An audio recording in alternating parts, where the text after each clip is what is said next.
Denis Boulet, bonsoir. Bonsoir. Merci d'avoir accepté l'invitation au Big Pat Show. Un grand plaisir. Ben, ça me fait plaisir, vraiment. Je suis content de participer à ton émission.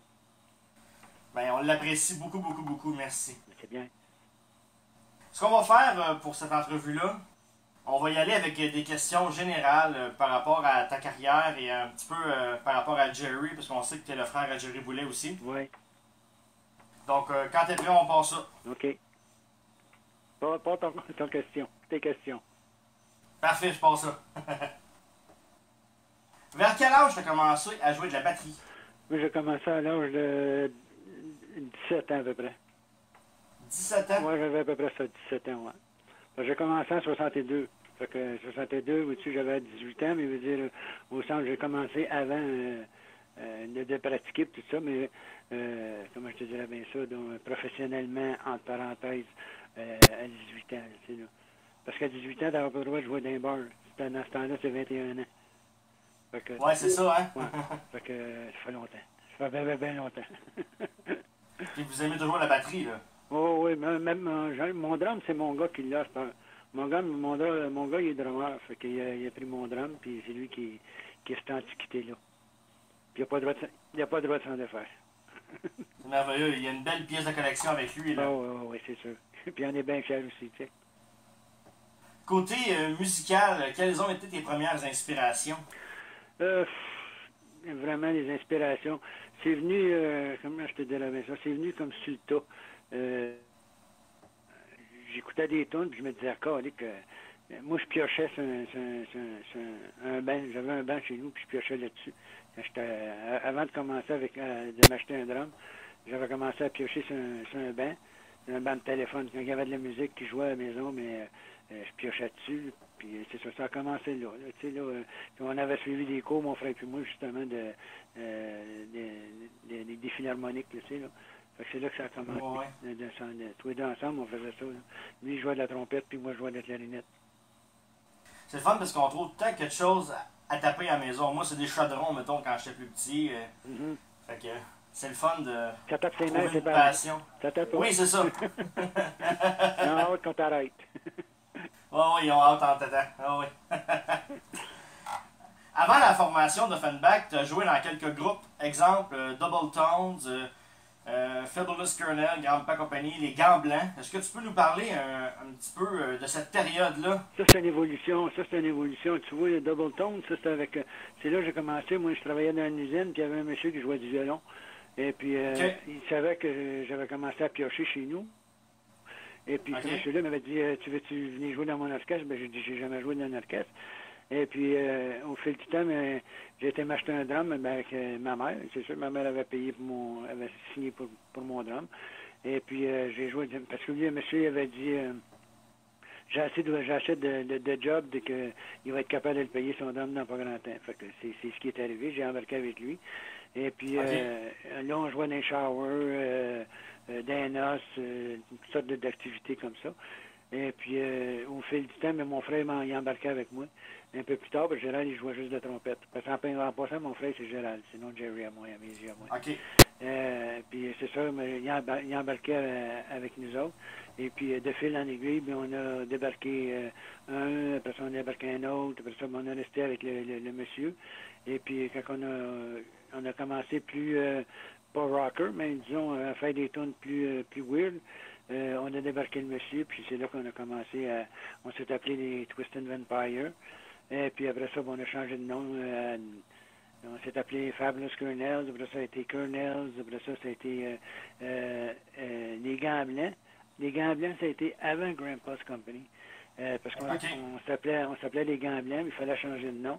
Puis on ne savait pas trop quoi. Puis étant donné que moi, je me trouvais être le plus vieux de la gang, le Grandpa, le grand-père, en fin de compte, on avait dit, mais ça n'a pas duré, ça a duré l'histoire on a joué dans un bar à Drummondville, puis c'est le seul soir qu'on a joué, puis on s'appelait Grandpa's Company.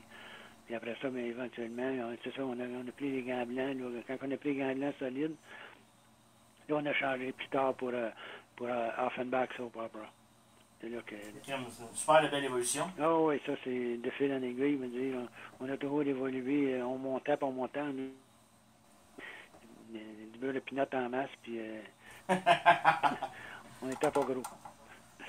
Ben justement, en parlant des gants blancs, vous jouez de la batterie avec des gants blancs. Est-ce que tu peux nous dire d'où vient l'idée de se produire devant le public avec des gants blancs? Ben, dans ce temps-là, tu avais les têtes blanches, tu avais les classelles, tu avais tout ce gang-là. Tout le monde avait des kits à jouer avec. Tu sais, comme j'ai rencontré dernièrement un gars qui jouait dans les habits jaunes, le gars, des habits jaunes, les autres, il y avait des habits jaunes, nous autres, on avait des gants. C'était moins compliqué que de s'habiller en blanc.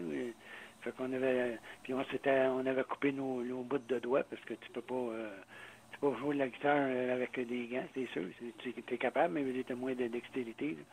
Mais, oui, effectivement. Fait que c'est ça. On a coupé nos doigts, mais ça n'a pas duré longtemps. Les gants, ils ont levé les feuilles, là.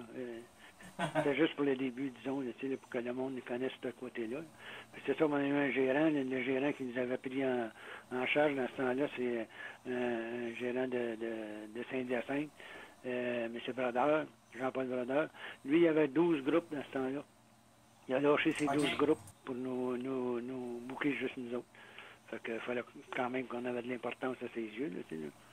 Fait que c'est ça. Ben, c'est le fun parce que aussi, gants blancs, c'était plus peut-être un coup de marketing pour vous faire reconnaître plus rapidement, peut-être? Ouais, ben c'est ça. Ben, regarde, tu vois, on a commencé à jouer à la télévision, nous voyons CHLT TV à Sherbrooke. On a joué 2 années de suite. Une année, c'était Claque avec les gants blancs. Tu vois, déjà là, les gants blancs, ça servait à quoi? Et puis l'année suivante, ça a été, je ne sais plus le titre de l'émission, là, mais on a joué 2 ans là, à la télévision. Là. Ça fait qu'on s'est fait connaître de cette façon-là aussi. Là. OK. Ah, c'est super intéressant pour vrai, j'aime ça. Tant mieux. c'est une belle histoire, une belle aventure, c'est le fun. Ben ouais. Dans la musicographie de Jerry, on raconte que l'arrivée de Michel Willy-Lamotte a entre autres influencé le groupe à délaisser un peu le monde des reprises, des covers. Puis est-ce que ça a été difficile de passer d'une musique plus douce au gros rock plus béton, mettons, hein, en tant que batteur? Non, c'est venu éventuellement, d'une fois à l'autre, tu sais, parce que c'est sûr que quand tu t'améliores dans la musique, mais tu t'améliores dans les tunes que tu fais aussi, tu sais, tu vas avec le public. Mais nous autres, on a toujours été un groupe qui était avant-garde. On était avant notre temps. C'est pour ça qu'on a tout le temps toffé, dans le fond. Regarde, tu vois, Offenbach, ça a duré. Mais tous les groupes dans le temps avec qui on était, tu avais les Oulaps, les Sultans, les Aristocrates, maintenant, il y en avait. Là. Eux autres, ils ont tous tombé, excepté nous autres, on n'a pas tombé. Fait que nous autres, on a passé à travers tout ça parce qu'on a évolué. Puis, étant donné qu'on était avant le temps, le monde, ils ont fini par comprendre que c'est ça de la musique, tu sais, là. Oui, c'est vrai. On a fait bien des covers. Même c'est arrivé une fois, on avait joué à Matane. Et pour te dire, on jouait dans un bar, un club. Puis le propriétaire nous avait dit, ouais, ben là, vous allez jouer juste du québécois. Hein, non, du québécois.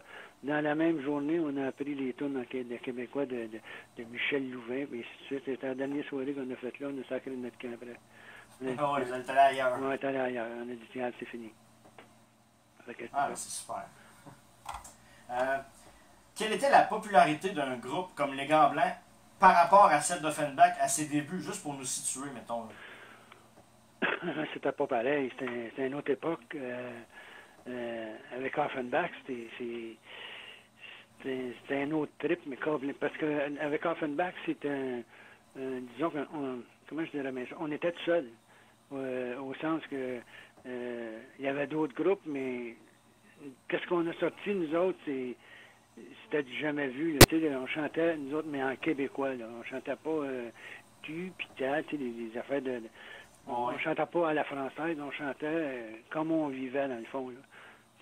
Quand on parle comme... Nos chansons étaient pareilles comme quand on parle. En bon québécois, là. C'est ça, on n'était pas des mangeurs de marde. Dans le film Jerry toujours vivant, on raconte que c'est en feuilletant le dictionnaire que le nom Offenbach a été trouvé. Oui, c'est sûr, c'est un choix. Est-ce que tu aurais une anecdote à me raconter par rapport à ça? Bien, ça, c'est arrivé, on était chez mon frère, justement, il restait à Granby dans le temps, et puis on s'était tous réunis là, puis tout ça, puis on a dit, il faut qu'on change de nom. parce que là, on n'avait plus le même booker aussi, tu sais, on était comme dans une autre époque. Et puis, c'est vrai, on a ouvert un dictionnaire, mais on a dit, ben là, ça nous prend un nom qui va être aussi pour les anglophones ou plus autant pour les Québécois. Fait que là, c'est là qu'on est arrivé à avoir une sortie beaucoup, là, avant de sortir celui-là. Et puis, quand c'est arrivé lui, on a dit Offenbach. Qu'est-ce qu'on en pense? Ben oui, c'est quand même un grand musicien, Offenbach. Fait que c'est de là qu'est arrivé tout ça, là. C'est la façon que c'est arrivé, puis on s'est appelé Offenbach Soap Opera à cause de l'album qui est sorti. Oh, wow. Quand on a sorti l'album, c'était Offenbach Soap Opera parce que l'album en tant que tel, c'est-à-dire le carton, si tu veux, tu pouvais faire une boîte de savon avec. Justement, c'est où que c'est venu l'idée de faire une boîte à savon? Ça vient de Pierre Harel. C'est une idée de Pierre Harel qui avait pensé à ça, là. Ben, on disait, si le monde achète ça, s'ils se font une boîte de savon, ils n'auront même plus d'enveloppe pour les choses, là, tu sais. Mais j'ai fait plein de places encore dernièrement, là, puis depuis que ça a été fait, ça, là, j'ai vu une personne, puis ça fait pas longtemps, je l'ai vu, c'est au mois de février cette année, une personne qui est venue me montrer la boîte qui était faite. J'en ai jamais vu. Il n'y en a jamais un qui a osé, si tu veux, faire la boîte.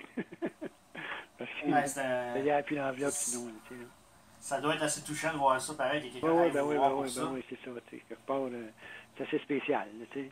C'était une grande partie de votre vie aussi, Offenbach, donc... oui, Offenbach, pour moi, c'est mon bébé, ça. Tu sais, quelque part, j'ai arrêté là, en 72, mon frère était tout le temps là-dedans, mais il reste que j'ai tout le temps été là, tu sais, au sens que j'ai tout le temps en arrière de ça, puis l'évolution des gars, puis qu'est-ce qui arrivait, puis ainsi de suite, j'ai tout le temps été renseigné là-dessus, si on veut. Donc, Offenbach, sans vous, il n'y aurait peut-être pas eu d'Offenbach, peut-être? Ben moi, je dis que non. Tu sais, parce que quelque part, c'est ce que j'ai dit quand c'est arrivé l'histoire du film. J'ai dit, regarde, au début, si j'avais pas été là, peut-être que ça ne serait jamais arrivé, parce que mon frère, il embarqué avec moi. C'est quand j'ai commencé à faire de la musique. Lui, il était au collège, puis il était à tambour-major dans ce temps-là, dans ce coin-là. Mais si j'avais pas déjà été dans un groupe, je suis pas sûr que ça aurait... Il y a toujours une mèche hein, que tu peux allumer dans la vie. Hein, puis, c'est la bonne mèche qui est faite en fonction que... Moi, c'est comme ça que je vois. Pour ça, je dis que c'est... Pour moi, Offenbach, c'est mon bébé. C'était mon bébé. Hein, en 85, quand ça a arrêté, j'étais avec une amie, puis une amie qui nous avait suivis tout le temps. Là, tu sais, là. Et puis, c'est ce que j'avais dit. Regarde, mon bébé vient de mourir ce soir. Là, tu sais, là. Fait que, c'est ça. Après votre départ d'Offenbach, vos autres projets musicaux importants étaient quoi? Après Offenbach, parce que moi j'ai eu un accident. J'ai commencé à travailler dans une usine, puis j'ai eu un accident. J'ai perdu des doigts. Puis j'ai perdu mon pouce. Puis en tout cas, j'ai eu une greffe une greffe qui m'a rempli la main, si on veut, mais ça n'a jamais été correct pour que je puisse recommencer à jouer du drum. J'ai commencé à rejouer, mais étant donné que je ne donnais pas le rendement que j'aurais voulu avoir, je me suis dit, ben ça donne à finir. Je pouvais pas continuer de cette façon-là. J'avais serré mon drum dans le garde-robe ici. Et puis, c'est mon gars plus tard qui il devait avoir, je sais pas moi, 12 ans, 13 ans. Il a commencé à prendre mon drum, puis il a remonté, puis tout ça. C'est lui qui a joué avec. Mais j'ai joué plus tard avec un groupe qui s'appelait Québec Rock. Mais je chantais. Je faisais juste chanter. Je jouais pas de drum. Je peux plus jouer de drum, c'est sûr. Parce qu'avec mes mains, ma main droite, c'est correct, mais ma main gauche, je peux pas assez flexible. Je peux pas tenir des baguettes d'une bonne façon. Puis c'est tout des inconvénients pour ça que je peux pas jouer. C'est tous des détails, mais ils sont importants quand même. Dans la vie, là, faut pas que tu parles de rien. Tu sais, quand tu montes, t'as des doigts, t'as des pieds, t'as toutes sortes d'affaires, mais il faut que tu les gardes. Parce que tes pères, exactement. Il faut voir la différence. Comme moi, je joue de la guitare, si je perds mes doigts, exactement ça. Pas au bout de la ligne. C'est le même principe. Il faut faire attention à ce qu'on a. Il faut le protéger. Oh que oui. C'est précieux ce qu'on a. Il faut en prendre soin. J'aurais deux seules questions plus personnelles par rapport à Jerry. Est-ce que tu acceptes que je les pose? Oui, oui. Premièrement, ça a été comment comme expérience de jouer avec son propre frère dans un groupe de musique? Ah, ben, si tu savais, mon gars, on était partner. Moi, mon frère, c'était pas rien que mon frère, c'était mon partner, c'était mon meilleur chum. Il n'y a rien qui s'est passé dans notre vie sans que l'un ou l'autre le sache. Toutes les choses Wow. qui s'est passées, c'est... Moi, quand il est décédé, là, c'est une partie de moi qui est partie, là, tu sais, là. Je jouais des reportages des fois, puis ils disent Denis, le plus grand fan de Jerry, oui, je suis le plus grand fan de Jerry. Mais pour moi, c'est Gérald, comme je te disais tantôt, moi je l'appelle jamais appelé Jerry, puis mes enfants non plus. Étant donné que vous êtes comme vous êtes liés ensemble dans ce groupe-là, c'est sûr que peu importe, le fan numéro un, c'est on a fait plein de choses tous les deux. On s'est jamais laissé jusqu'à temps que moi je décide que je débarquais, là, tout ça. Mais toutes ces années-là, on a passé plein de musiciens, puis quand c'était le temps d'en mettre un dehors, mais là, regarde, on en parlait tous les deux, puis on dit qu'est-ce qu'on fait, ok, correct, on va aller chercher un autre, parce qu'on savait où aller pour chercher des bons musiciens aussi, parce qu'on a tout le temps eu des bons musiciens avec nous autres. Puis, quel est le plus beau souvenir que vous avez gardé de Gérald? Ah, le plus beau, il y en a tellement des souvenirs avec lui. Shit. Quel souvenir? Un qui vous vient à l'esprit comme ça, là. C'est mon frère et moi, on couchait dans la même chambre. Là, je vais vous raconter une anecdote. Mon frère et moi, on couchait dans la même chambre. Puis nous autres, pour avoir, dans le temps, pour avoir des chansons nouvelles, on avait un radio qu'on pouvait prendre toutes les émissions de radio des États-Unis qui étaient en avant de nous autres. Et puis, c'était le radio de mon père. Et puis, on avait dit, bon, regarde, on va pratiquer. Général, moi, j'avais mon drum, puis lui, il avait sa bass. Parce qu'il jouait de la bass dans ce temps-là. Il n'avait pas commencé à jouer de l'orgue. Et puis, on avait commencé à pratiquer avec le radio qui était à mon père. Puis là, on avait pété le speaker. On a redescendu son radio sans dire. Là, il trouvait qu'il y avait un peu de buzz dans son radio après.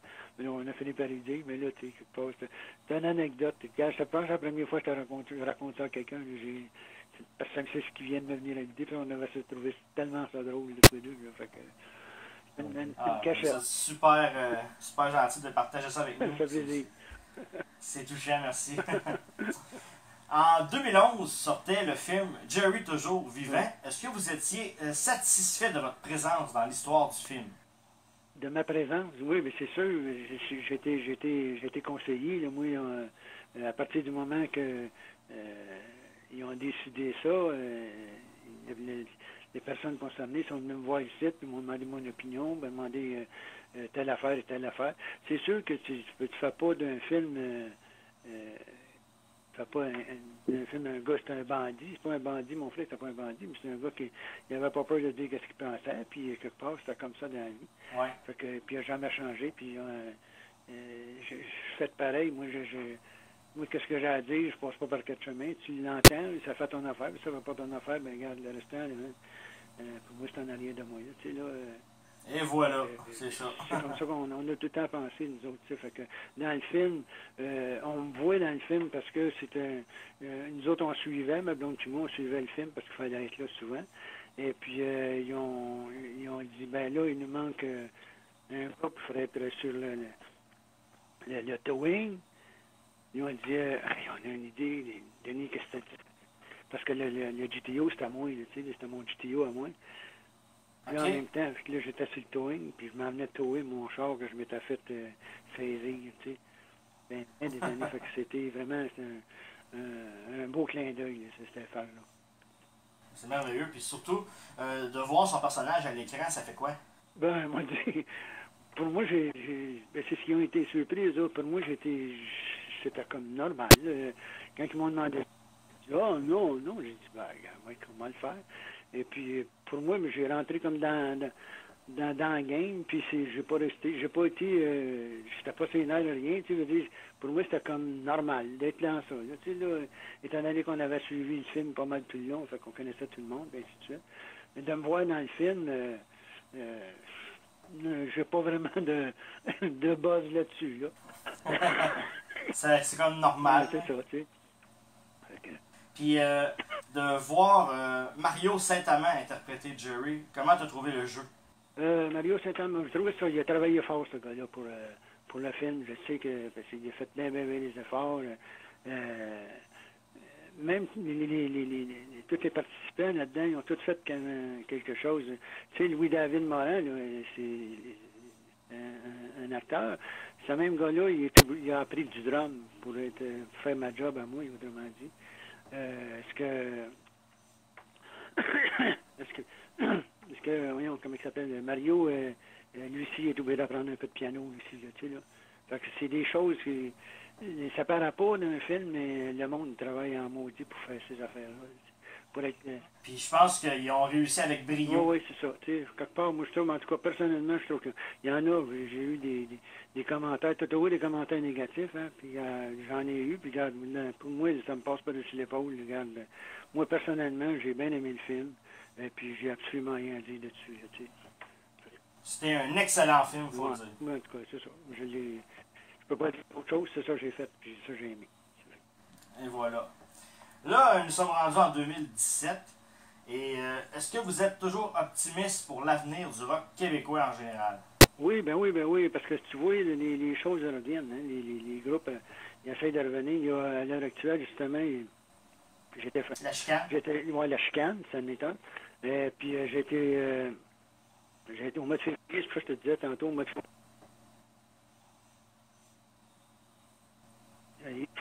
J'étais allé à Québec, puis ils font un rassemblement de gars d'Offenbach. OK? OK, wow! Il y a eu un show, le 26 mai l'année passée. Je ne me souviens plus comment ça s'appelle, la place, en tout cas, je n'ai pas de mémoire pour ça. Et puis, il y avait Martin Deschamps, John Gravel, Ben Leboeuf, en tout cas, plein de monde. Tous les drummers d'Offenbach, à l'exception de La Joie, ils n'étaient pas là. Mais tous les drummers ils étaient tous là, toute la gang était là. Tout le monde a participé à ça. On va dire c'était vraiment un événement. Puis moi, c'est ça, étant donné que je joue pas de drum, mais je chante. Fait que, tu sais, quelque part, c'est ça que je suis allé faire là, j'ai été chanter. Fait que c'était tout un événement. Tu vois, ça en était une le 26 mai, puis il y en a eu une le 11 février encore là. Fait que ils en font à l'occasion, ils en font, tu sais. Ben, c'est le fun. C'est ça. Moi j'aime bien ça. C'est mon trip. Tu sais, revoir mon monde. Tu sais, Johnny, ça faisait 20 quelques années que je ne l'avais pas vu. Johnny Gravel, ça faisait très, très longtemps. Parce que Johnny, il a eu une ACV. Fait que, il y a eu 3 ACV. Il a failli mourir. Là, fait que, puis Johnny, mais il revient tranquillement. Okay. Il revient tranquillement à lui. Là, il joue la guitare. Ça revient. Il s'est dit que Johnny, c'est Johnny Gravel. C'est pas n'importe qui. Et Denis Boulet, est-ce qu'il y a des projets en 2017? Non, pas vraiment. Moi, tu sais, à l'âge rendu, je suis un artisan à l'heure actuelle. Fait que je fais des expositions, des choses que je fabrique. Et puis, souvent, mon gars, il y a un groupe, parce que c'est ça, mon gars, il y a un groupe qui s'appelle Spendex. Puis c'est un super bon groupe, eux autres, ils font des tunes des années 80. Et puis en plus, ils jouaient dans un autre groupe qui s'appelait Merci. Tu devines les tunes, qu'est-ce qu'ils jouaient, eux autres, Merci, oui, c'est ça. Ils jouent Offenbach, hein, faut pas... oui. Offenbach, fait qu'ils jouaient, c'est ça, ils jouaient avec cette bande-là aussi. Fait que souvent, à l'occasion, quand ils jouent, quand je suis capable d'y aller, je vais les voir, tu sais, fait que... Ma vie est dans la musique, puis dans qu'est-ce que j'ai tout le temps voulu faire. J'étais bénisse de métier, fait que c'est ce que je fais, puis voilà. Ma vie est comblée. La musique est gravée en vous. Oui, c'est sûr. Je ne peux pas passer à côté. Donc, on va souhaiter un bon succès à Spendex. Oui, c'est sûr. Moi, je vous en dis. Denis Boulet, c'est déjà tout. Je te remercie infiniment de t'avoir ouvert au Big Pat Show pour témoigner sur votre vie et celle de votre frère Gérald. Ben, ça m'a fait plaisir, puis bonne chance à toutes vous autres. Puis si on se laisse avec une chanson d'Offenbach, laquelle tu choisis? Ah, ben moi, c'est aïe. Alors, on s'en va écouter aïe. Denis, merci infiniment. OK. Merci. Salut, Bye bonne bye. soirée. Bye bye. Bye bye.